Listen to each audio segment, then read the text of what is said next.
Bonjour à tous et à toutes et bienvenue à votre rendez-vous dominical et votre émission préférée, Point Vigile. Aujourd'hui, il y a un grand homme qui nous a fait l'honneur de participer à notre émission.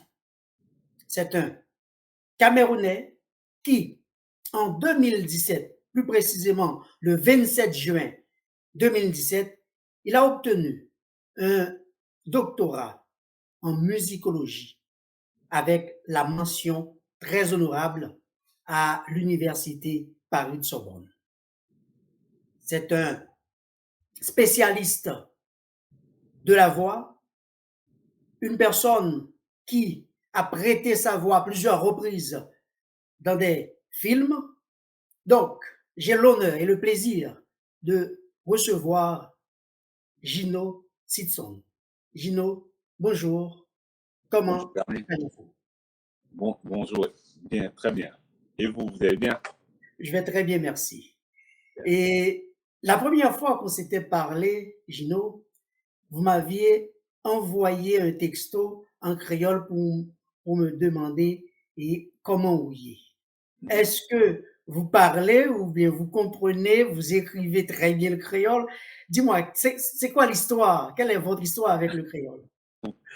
Alors, c'est une longue histoire. En fait, je parle différents types de créole, d'ailleurs, dans le créole guadeloupéen, mais je comprends beaucoup plus que je ne parle parce que j'ai un mauvais accent, donc je n'ose pas parler. D'ailleurs, j'ai un accent dans toutes les langues que je parle, que ce soit en français, en anglais, à Medumba, ma langue de l'Ouest Cameroun. Donc, mais le créole haïtien, parce que c'est une passion, quoi. J'ai des amis qui sont très chers et qui me parlent tout le temps en créole, donc du coup, je comprends complètement, mais je parle, mais j'ai un mauvais accent. Voilà, donc j'ai peur d'écorcher la langue. Mais parfois, il y a des petits mots que je ne peux pas retenir, mais parce que j'ai une fascination pour les langues, en tout cas en général, et je trouve que le créole, c'est très beau, c'est extraordinaire, quoi. Tout ce que ça comporte avec l'histoire, tout ce qu'il y a autour, ça m'impressionne, quoi. Je dis, c'est l'ingéniosité d'un peuple, en fait. Donc voilà, donc, de créer une langue comme ça, voilà. Ouais. Je trouve ça fabuleux. Donc, si je vous demande en créole comment on y est, ce sera avec aisance que vous allez me répondre. Je vais vous répondre en créole guadeloupéen pour dire que, voilà. Voilà. Tout à fait. Nous là, on est là, quoi. Napkembe, naboulé, naboulé. Tout à fait. Naboulé, napkembe. On dit que la voix VOIX, bien entendu, est le premier instrument qui permet à la pensée de se muer en structure chantée ou parlée.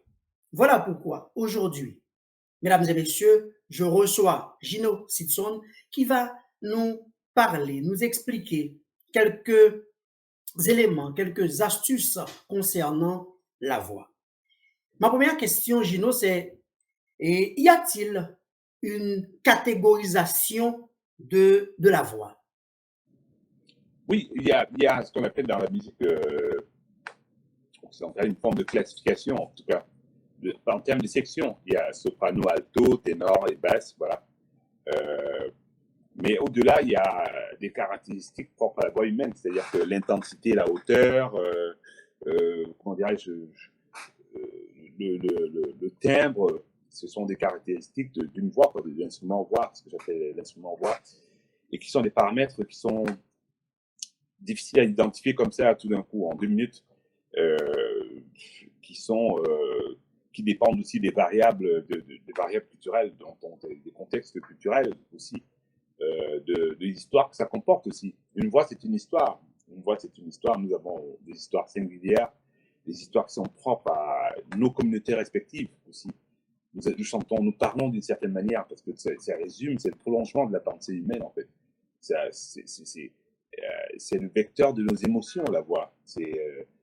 J'ai pour habitude de dire que lorsque vous décrochez le téléphone, vous pouvez déjà savoir comment va la personne qui vous appelle, qui vous parle, qui est en ligne avec vous.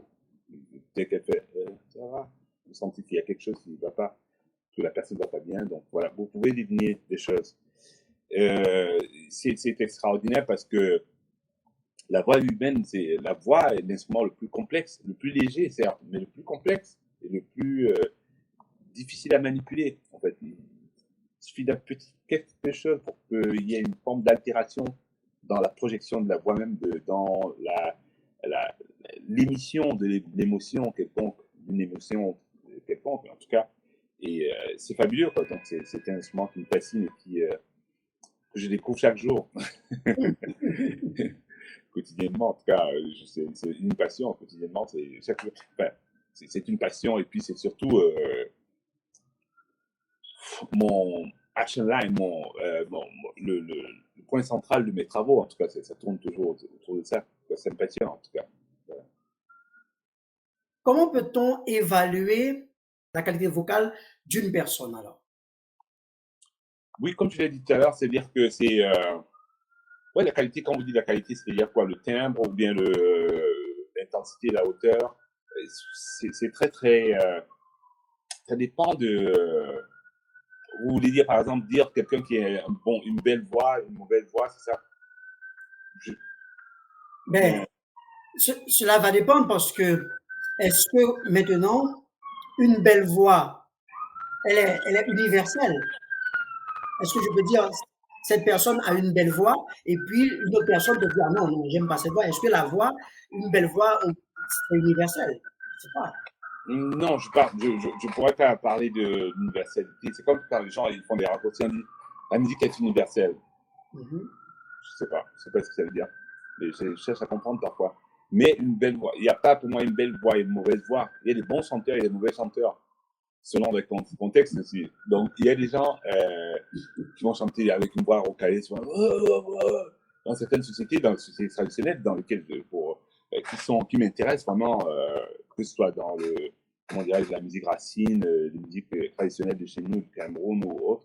J'entends les gens chanter. D'ailleurs, je suis en train de terminer un article vous me prenez de cours, d'ailleurs, je n'ai pas fini en matin, d'ailleurs, je vais le faire, je vais envoyer. Où je parle justement des voix éraillées, des voix rocailleuses, tout ça, qui sont dans certaines sociétés des esthétiques très recherchées, qui sont plutôt vraiment recherchées dans le genre où, si vous avez une voix à la Pavarotti, vous venez chanter dans du rara ou bien de la musique racine, ça va pas du tout, quoi. On ne peut pas dire que c'est une belle voix. Donc, c'est toute la subjectivité dans l'appréciation de ce qu'est la voix, en fait. Donc, c'est fascinant. Donc, la qualité vocale va dépendre de ces contextes, là, des variables sociologiques, anthropologiques même, je dirais. C'est-à-dire que c'est fascinant, quoi. C'est euh, dire de quelqu'un qu'il a une belle voix. Il y a des voix si je veux voir, qui me parlent moins que d'autres. Peut-être que la mienne parlera moins à certaines personnes, peut-être qu'à d'autres personnes, non. Mais au niveau de la technique, oui, on peut dire que la personne a une technique ou bien une virtuosité qui est apparente, quoi, en tout cas. Et je trouve ça assez réducteur parfois de dire que, ouais, mais lui, quand même, tout le monde sait qui il est. Tout le monde sait qui, tout le monde. Tout le monde n'adhère pas à tout. Ça me rappelle une petite histoire que j'ai l'habitude de raconter depuis un bout de temps. Une étudiante qui est venue en cours de l'histoire de la musique. C'était une étudiante en master ou licence, je ne sais plus, et qui me demandait, je faisais écouter de la musique tonale occidentale, voilà, atonale, pardon. Alors c'était curieux parce que elle me dit, l'étudiante, elle me dit, professeur, est-ce que vous croyez qu'il y a des gens qui écoutent ce type de musique? Je lui dis, ben oui, allez sur YouTube. Vous allez voir qu'il y a des gens qui viennent, assistent à ces concerts, hein, participent. Elle me dit, ah, mais c'est bizarre. Il y avait des trucs. Voilà, c'était pas la voix, c'est sûr, mais il y a des voix aussi comme ça. Il y a des dissonances qui peuvent paraître étranges dans certaines communautés parce que par méconnaissance de ces cultures-là, on a tendance à se dire que ouais, c'est pas bon. Donc l'étudiante me dit, eh ben, c'est pas.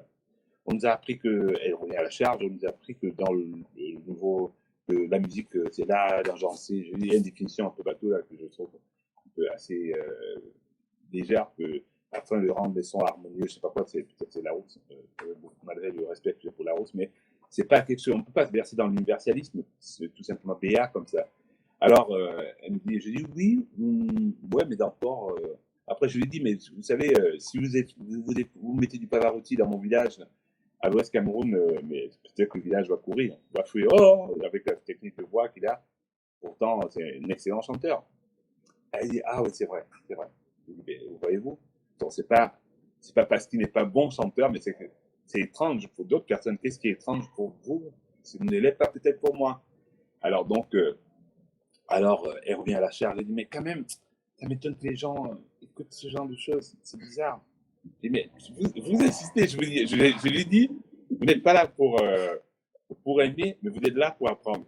Alors, je les piège un peu, les étudiants. Je leur dis, alors, voyez-vous, si on vous dit composer une musique de film d'horreur, et vous écrivez une musique atonale, enfin, des hasards, je vois, faites ça dans la pièce, quoi. Et on vous donne 10 millions de dollars. Tout le monde lève le doigt, oui, oui, oui, je le ferai. Je dis, ah, vous voyez, vous n'aimez pas la musique, mais vous aimez l'argent. Et moi, j'aime la musique. Je dis, vous n'êtes pas là pour aimer, mais vous êtes là pour apprendre. Vous voyez, je vous ai piégé. Vous avez aimé l'argent. Mais si vous avez dit au moins, vous compreniez au moins ce qui se passe, enfin, comment est orchestré, organiser ce type de musique, vous seriez à l'aise, vous allez faire le boulot, vous allez rentrer. Ça va nourrir vos univers respectifs, ça va vous nourrir vous-même, personnellement, humainement. Se dire que la différence, c'est quelque chose qui nous apporte toujours. Vous voyez, donc, en tout cas, je suis parfois très content, enfin, pas de mon parcours, mais de me dire que j'ai la chance de côtoyer divers musiciens, différents contextes. J'ai joué avec Émilie Michel, des gens, en fait, des musiques différentes de la mienne, quoi. C'est-à-dire qui n'ont rien à voir avec ma propre création.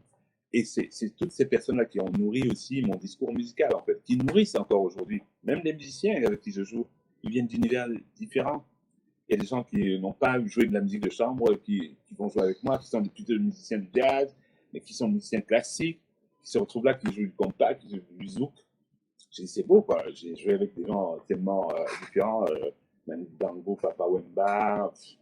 Il y a une pléiade de musiciens, quoi. Donc, des gens même pas forcément connus ou reconnus, mais fabuleux, quoi. Donc, pour moi, c'est un enseignement, c'est un apprentissage, en fait, j'allais dire. Et donc, se braquer, définir une voie à partir du critère occidental, je dirais pas seulement occidental, mais d'un critère fermé comme ça peut être dangereux, quoi. Donc, alors que il y a des gens qui sont hyper intéressants, qui vont chanter à une voix rocailleuse, mais qui vont être fabuleux, quoi, qui me parlent, voilà. Vous avez dit que il y a des mauvais chanteurs. Comment ou avec quelle technique un mauvais chanteur pourrait améliorer sa voix afin Alors, qu'il puisse devenir un bon chanteur d'après vous? oui, en fait, il y a, oui, voilà, vous me posez une très belle question parce que c'est très intelligent. En tout cas, lorsqu'on parle de technique, moi, j'ai pour habitude de dire qu'il y a une pléiade de techniques, il n'y a pas qu'une seule technique. Voyez-vous, dans les sociétés traditionnelles, comme je l'écrivais tout à l'heure, cette voix-là, vous y allez en chantant, oh, mais on va vous châtier, on va vous virer, on va vous dire, mais il va pas bien, lui. C'est pas ça du rara, là, ou bien du Nao Compa, vous faites même ça. Ça va pas, quoi. Donc, il faut que ça corresponde à un type de résistance. Enfin, ce que je veux dire plus sérieusement, c'est que le plus important, c'est de travailler. Quand je dis technique, enfin, on a la technique occidentale, placer vocalise, placer gamme, tout ça. Comprendre aussi la musique. Parce qu'un chanteur, c'est un musicien. D'ailleurs, ça me fait toujours sourire quand les gens me demandent, vous chantez seulement? Je dis oui, je chante seulement. Voilà, je suis juste chanteur. Chanteur, voilà, c'est rien. Mais allez-y faire ce que je fais. Donc, je ne sais pas si vous pourriez le faire. Même à la guitare en transposant, c'est complexe parfois. Alors, mais ce qui, là n'est pas le débat surtout, mais c'est surtout de voir que il n'y a pas, je ne suis pas comme un médecin qui va dire, alors je vous prescris deux comprimés de machin, dont prendre matin, midi, soir, tout ça. Je ne pourrais pas faire ça. Donc, selon les personnes que j'ai en face de moi, je peux donner des conseils, dire de faire ça. Mais surtout d'être musicien, et surtout d'avoir une posture de musicien. Être dans la musique, quoi. Ne pas être plus dans l'image que dans la musique. Bon, il y a beaucoup de chanteurs ou chanteuses qui sont plus dans l'image. Hein. Malheureusement, bon, c'est un choix aussi. Après, tout le monde n'est pas obligé d'être très sérieux avec la chose musicale, avec le chant, par exemple. Donc, il y a beaucoup plus ça. Il y a des faiblesses qui se dévoilent comme ça, mais qui, bon, pour le grand public, c'est pas très important peut-être, mais Moi, j'aime la musique, malheureusement. Je suis musicien avant d'être chanteur. Je suis un chanteur, mais je suis musicien. Donc voilà, vraiment. Batteur aussi, batteur. Oui, oui, j'ai joué de la batterie. J'ai commencé par la batterie d'ailleurs. Et j'ai fait de la guitare, tout ça. Donc voilà. Mais, de la contrebasse. Mais donc, c'est plus être passionné surtout, je dirais, pour tout instrument d'ailleurs. Et ça me renvoie à une réflexion faite par un ami d'ailleurs qui vit en Guyane tout récemment. J'étais en train de faire une masterclass de voix, de chant. Et qui m'a dit à la fin, il m'a dit, Dino, tout ce que tu fais là avec les voix, il faudrait que tu enseignes ça aussi aux musiciens, aux instrumentistes. C'est très important. Bon, je ne vais pas donner les détails là dans l'émission tout de suite, mais de tout ça, sinon on n'en finirait pas. Mais c'était intéressant parce que j'avais une démarche de musicien tout simplement. Donc, quand les gens viennent prendre des cours, travailler avec moi, il y a de la technique vocale, entre guillemets, celle-là, habituelle, tout ça. Mais il y a aussi la compréhension du phénomène sonore, de la musique. Un chanteur, c'est un musicien. J'insiste là-dessus parce que c'est un musicien. Il faut qu'il entende ce que l'autre est en train de faire. Qu'est-ce qu'il est en train de faire derrière? S'il ne sait pas ce qu'il est en train de faire, il n'a rien à faire là. Dans mon orchestre, par exemple. Tous ceux qui sont venus jouer dans mon groupe, vous avez reçu des gens fabuleux comme Denia Caraïbes et autres. Ça, c'est des musiciennes. Quand je dis musicienne, c'est pas parce qu'elles touchent à la guitare en train de jouer. Non, non. C'est des musiciennes. Ils entendent la musique. La musique, c'est un ensemble. C'est pas juste one piece of cake. C'est tout un musique global. Moi, quand je joue solo sur scène, j'entends tout l'orchestre. Je suis en train de. J'entends solo vocal, mais j'entends tout. J'entends la batterie dans ma tête, j'entends tout, la guitare, boum, boum, boum, la trompette. J'entends tout plein d'éléments. Je me mets dans cette posture-là naturellement parce que je suis habité par la musique. La musique, elle est reine. Elle est. Je l'aime, la musique. Donc vraiment, c'est une passion, tout simplement. Je pourrais en parler pendant des heures. Il paraît que je parle avec beaucoup de passion quand je parle de la musique. Donc, enfin, donc vraiment, j'arrive pas à faire autrement. Quoi. Donc, il faut que je me calme un peu. Oh, non, je sais pas. Tout à l'heure, vous avez parlé de votre collaboration avec plusieurs artistes internationaux et vous avez cité le nom de Émile Michel. Et si je me permets cette question, si je prends la voix d'Émile Michel et la voix de Garou, qui a une voix rocailleuse, comment, d'après vous, vous faites une sorte de comparaison entre ces deux voix? Qui et qui d'autre? La deuxième voix, c'est qui? Je parle de Garou. Garou. Je ne connais pas très bien. J'ai entendu parler. Oui, mais oui, la comparaison, je ne peux pas comparer. C'est deux univers différents. Emeline, je crois qu'il est canadien, non? Garou. Ou bien français. Ah oui, oui. Voilà. Ce sont deux contextes très différents. Et puis, Emeline est haïtienne, mais avec un vocabulaire large.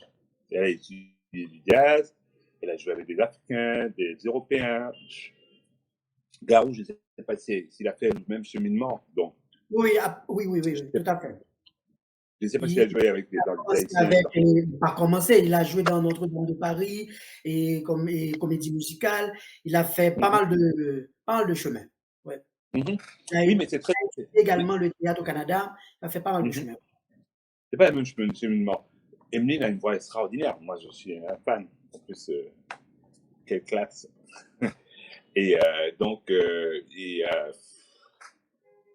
elle est assez complète, quoi. Je la vois dans plein d'univers. Elle peut faire beaucoup de choses avec. Elle fait ce qu'elle veut avec sa voix. Je ne sais pas si l'autre peut le faire. C'est pas par rapport à sa voix rocailleuse. C'est un bon chanteur. Je pense. Je connais pas très bien, honnêtement. Je vais pas mentir. Mais je trouve que ce sont des univers très différents, quoi. C'est comme si vous me demandiez qu'est-ce que je pense de. Je prends un exemple. J'aime pas citer les noms des musiciens parce que c'est toujours délicat. Un chanteur de Begin ou bien de Compas. Je compare. Et puis, qu'est-ce que je compare la voix d'un chanteur de Compas et chanteur lyrique? Ça n'a rien à voir. C'est deux univers différents, deux univers musicaux différents. Il y aura des insuffisances d'un côté comme de l'autre. Pardon. C'est-à-dire que le chanteur lyrique, il ne peut pas chanter le compas. Le chanteur compas, par contre, il peut essayer même le lyrique, par contre. Il peut essayer, et puis ces gars-là sont très forts. C'est-à-dire qu'il peut essayer d'aller vers lui, mais ça ne sera pas ça. Pour les puristes du chant lyrique, on va dire. Mais le gars du chant lyrique, il va rester, quand il va venir dans le compas, il va être très lyrique. Hein, il va pas vouloir se fondre dans. C'est d'autres techniques, quoi. Vous voyez.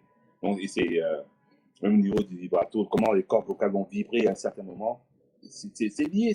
Il y a plusieurs éléments. Je voulais en parler justement. Il y a le phénomène de la langue aussi, de la culture. Quand je parle de la culture, il y a ce qu'on appelle la langue aussi. La langue, l'idiome qu'on utilise pour projeter, pour chanter. Vous chantez en anglais, vous ne chantez pas en français de la même manière que vous chantez en anglais, c'est différent. Ou en créole, ça n'a rien à voir. Le créole, c'est le créole. Donc, le créole haïtien, c'est le créole haïtien, le créole guadeloupéen est différent. Bon, même si quand même, au niveau de l'ensemble, il y a quelque chose qui unit ces univers-là. Il y a une façon aussi de poser la voix, de placer la voix aussi, qui est culturelle. La façon de projeter le son, quoi. C'est très culturel. C'est une façon de parler, une façon de se placer dans la musique, quoi, de se placer, comme on dit communément, d'être dans la musique, quoi. C'est différent. Le chanteur lyrique va se tenir d'une certaine manière, on va lui dire, tiens-toi comme ça, comme ça. Il y a des codes qui sont très, très complexes, qui sont inhérents vraiment à ces cultures-là, quoi. C'est-à-dire que chez moi, au Cameroun, dans Makossa ou bien Ben qui ne manque un peu, on chante pas comme on chante du lyrique, ou bien comme on chante du zouk, c'est différent. Donc, selon les contextes, en tout cas, la musique, le chanteur va déployer des énergies très différentes, en tout cas, selon les contextes, en fait. D'ailleurs, je vais en France dans un mois, à un colloque, je suis invité à des journées d'études sur les vocalités contemporaines avec d'autres chercheurs qui sont là. Donc, je prendrai la parole. Je parlerai de l'improvisation vocale selon les contextes, en fait. J'ai oublié l'expliquer de mon topo d'ailleurs, mais je parlerai surtout montrer comment l'improvisation dans le contexte des musiques traditionnelles est différente de l'improvisation dans le contexte jazz. Enfin, des similitudes aussi. Il y aura des croisements parce que la musique jazz est aussi d'origine africaine, elle a des origines africaines. Donc, il y aura des choses, il y a des choses à voir dessus. Donc voilà, c'est les contextes aussi qui sont très importants à souligner, quoi. Donc, mais qui régissent un peu ces formes musicales, ces esthétiques. Voilà, donc c'est ça qui est passionnant. Je vais poser une question assez peut-être ridicule, bête, mais je vais la poser quand même. Il n'y a pas de question bête. Qu'est-ce qui peut empêcher une personne, par exemple, comme Emeline Michel, ou bien une personne comme, bon, je vais prendre dans mon univers, par exemple, une personne comme Gracia Delva, si vous le connaissez, et Réginald Kangé, par exemple. Qu'est-ce qui empêche ces personnes de chanter de l'opéra? Est-ce qu'elles peuvent ou pas? Parce que j'ai vu l'opéra, c'est comme vous parlez de notre univers, c'est totalement, vraiment bouleversant quand même. C'est vrai. Mais en fait, ce qui est extraordinaire, c'est surtout c'est pas que c'est peut-être des choix aussi que ces personnes font. Pour prendre l'exemple de personnes que vous avez citées là, c'est des choix en fait. Moi, je connais un chanteur au Cameroun, par exemple, quand je l'entends, je dis waouh, il aurait pu faire du lyrique, il est très fort, j'entends sa voix là. Mais si je parle à cette personne, elle va me dire, regardez, me dire, mais qu'est-ce qu'il me raconte, ce jeune homme, ce monsieur? Ça ne m'intéresse pas, lyrique, comment moi? Mais sans doute, il a baigné là-dedans de manière inconsciente, parce que vous savez, la colonisation a fait des choses. Il y a eu des dégâts, certes, mais on a aussi capté des choses qui sont restées, malgré nous, quoi. Donc, la colonisation ou bien l'histoire, tout ce qu'on a vécu, ça nous a façonnés d'une certaine manière aussi. On est le mélange de tout ça, de toutes ces cultures-là, quoi. Même si on cherche un ancrage, on sait qu'il y a un ancrage dans nos cultures respectives, tout ça. Mais il y a eu des incidences incroyables. Incidences pas forcément, je dirais, je ne vais pas juger si c'est positif ou négatif, mais c'est là, c'est un fait qui est là, donc on doit faire avec. Je crois que ces personnes-là ne choisissent pas forcément, ont choisi leur voie, n'ont pas forcément envie de faire de l'opéra peut-être, mais si ces personnes décident de faire de l'opéra, alors il y a une initiation, comme dans toute forme de musique, il y a un apprentissage, et ça c'est toute une école, c'est tout un apprentissage en tout cas de nouvelles techniques, de nouvelles approches, de nouvelles façons de penser la musique, de nouvelles façons de projeter la voix, de nouvelles techniques. Oui, il y a des techniques vraiment très précises dans ces univers-là. tout comme les techniques qui existent dans les sociétés traditionnelles où c'est vraiment beaucoup plus d'immersion dans la culture, la connaissance véritable de la langue, le côté rhéteur lorsqu'on improvise dans nos langues, dans ces langues, dans les sociétés traditionnelles en tout cas, pour parler de celle-là. Et c'est d'autres univers, c'est autre chose. Là, dans le lyrique, ou bien enfin dans ce que vous venez de dire, hein, c'est pas des sociétés où vous allez juste être dans l'immersion. Non, il y a l'immersion, certes, mais il faudra étudier vraiment tous les détails, quoi. Mémoriser, théoriser, même la gestuelle, même le corps, le rapport au corps, la projection de la voix, qu'est-ce qui se passe autour, interroger plusieurs choses, quoi. Donc, être dans la lecture, lire la musique, voilà. Donc, bon, il y en a peut-être qui ne disaient pas la musique dans le chant direct, enfin, j'ai entendu dire qu'il y a certains grands chanteurs qui ne disaient pas, mais c'est pas ça le plus important, mais je veux dire qu'ils maîtrisent tout un univers, plusieurs ingrédients, quoi. Donc, voilà, qui vont leur permettre d'être à l'aise dans ces répertoires-là, en fait. Donc, voilà. Pour finir, j'ai une dernière question. Mais j'aimerais aussi que vous définissiez le mot et expliquiez en fait qu'est-ce qui peut entraîner, par exemple, ce qu'on appelle une dysphonie. C'est quoi une dysphonie et qu'est-ce qui peut entraîner une dysphonie?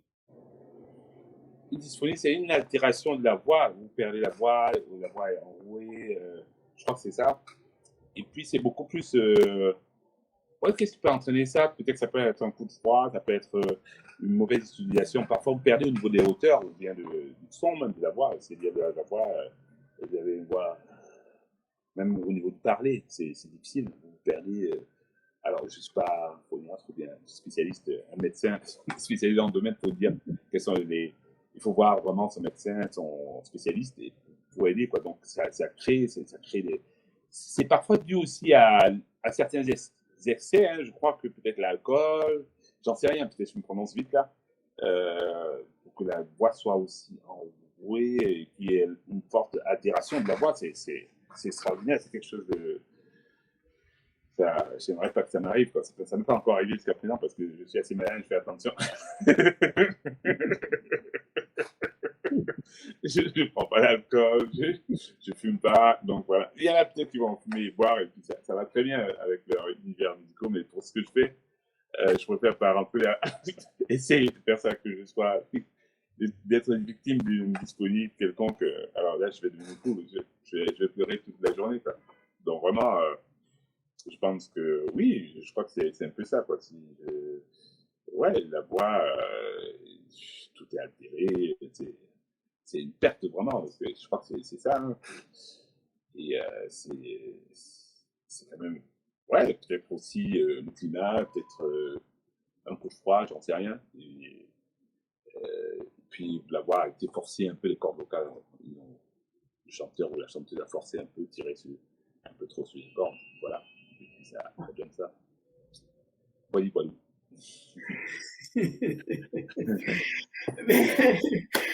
Toute bonne chose a une fin, comme on dit. Merci Et infiniment, Gabriel. ben, au contraire, Gino, c'est à moi de vous remercier. Et juste avant de finir, j'aimerais aussi remercier Xenia Caraïbe qui nous a mis en contact. Et merci Xenia, merci pour ce contact. Hello, Seigneur. C'est un ami avec qui j'ai travaillé, on a beaucoup travaillé ensemble, donc vraiment, c'est quelqu'un de précieux. Un grand talent. Qui a Oui, un parcours extraordinaire. Alors, voilà un exemple, c'est des personnes qui ont, enfin, des gens qui ont côtoyé plusieurs univers musicaux à l'école européenne, mais avec un panel d'expériences, enfin, beaucoup d'expériences, en tout cas, que ce soit dans la variété française, avec Dave, avec mon groupe aussi, avec moi, avec plein d'autres gens, je peux même pas les citer, il y en a beaucoup, Tiana Moana, que sais-je, beaucoup de musiciens avec qui elle a travaillé, donc c'est vraiment, qui ont nourri son univers aujourd'hui, c'est-à-dire qu'elle est à l'aise, elle peut aller ailleurs, là, elle dit, on dit, ouais, on fait ça, elle dit, ok, c'est bon, c'est bon. Et oui, ça, c'est oui, extraordinaire, c'est une belle expérience, ouais, vraiment, il y a des gens qui sont pas contents de certaines expériences qu'ils ont, enfin, vécues, quoi, dans le passé, mais moi, je suis très content et j'assume tout ça. J'ai joué avec des musiciens qui peut-être techniquement étaient moins bons que moi, mais ça va, quoi. J'étais content d'apprendre. Même tous les jours, d'ailleurs. Je joue avec des gens parfois qui, des jeunes, des petits-enfants, j'apprends, quoi. Même avec ma fille, j'apprends beaucoup de choses. Tous les jours, c'est ça. La vie, c'est une suite d'apprentissage, en tout cas, c'est que ça. On apprend tous les jours, tous les jours, tous les jours. D'ailleurs, en tant que chercheur, c'est ce que je fais un peu au quotidien, quoi. Je suis à l'affût de plein de choses. Hier, j'étais chez un ami, alors Alain, il m'a fait découvrir les musiques urbaines du Nigeria, du Cameroun, je ne connaissais pas du tout. Il me dit, ouais, mais ça c'est vieux, ça dit, ah bon, je ne connaissais pas, donc je découvre chaque jour, et puis on n'a jamais fini d'apprendre, moi j'apprends tous les jours. D'ailleurs, vos questions m'apprennent beaucoup de choses sur même ma pratique et sur moi-même. Donc voilà, c'est vrai, c'est la vie, c'est comme ça, et chaque jour, on n'a jamais tout appris, on apprend tous les jours. Tous les jours, c'est énorme, quoi. Et c'est ça jusqu'à la fin de la vie, hein, jusqu'à la mort. Je vous remercie infiniment, Gino. C'est moi qui vous remercie. Pour cet entretien, c'est vraiment enrichissant. Merci beaucoup. Merci et bien. J'espère que c'est pas la première et la dernière fois. Oui, on va remettre ça. C'est vrai qu'on a eu des petits soucis techniques là. Mais on va se remettre ça. Point Vigile, toujours devant. Merci beaucoup. Ouais. Mesdames et messieurs, c'était avec nous le professeur Gino Sitsong dans Point Vigile. Je vous souhaite de passer un excellent dimanche et une bonne semaine. Et j'espère qu'on va se revoir bientôt, dimanche prochain, pour une autre émission avec Darnell Pierre ou bien avec quelqu'un d'autre. Bye bye, à la prochaine.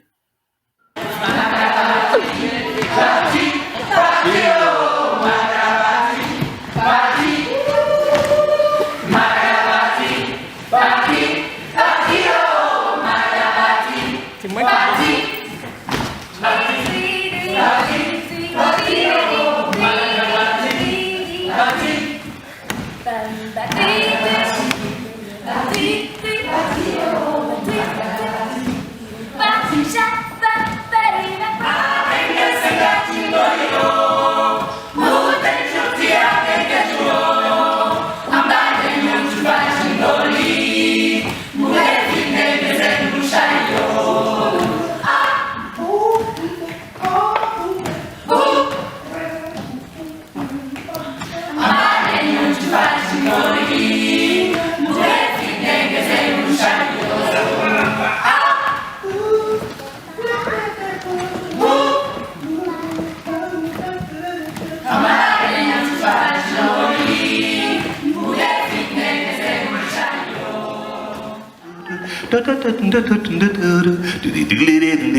Do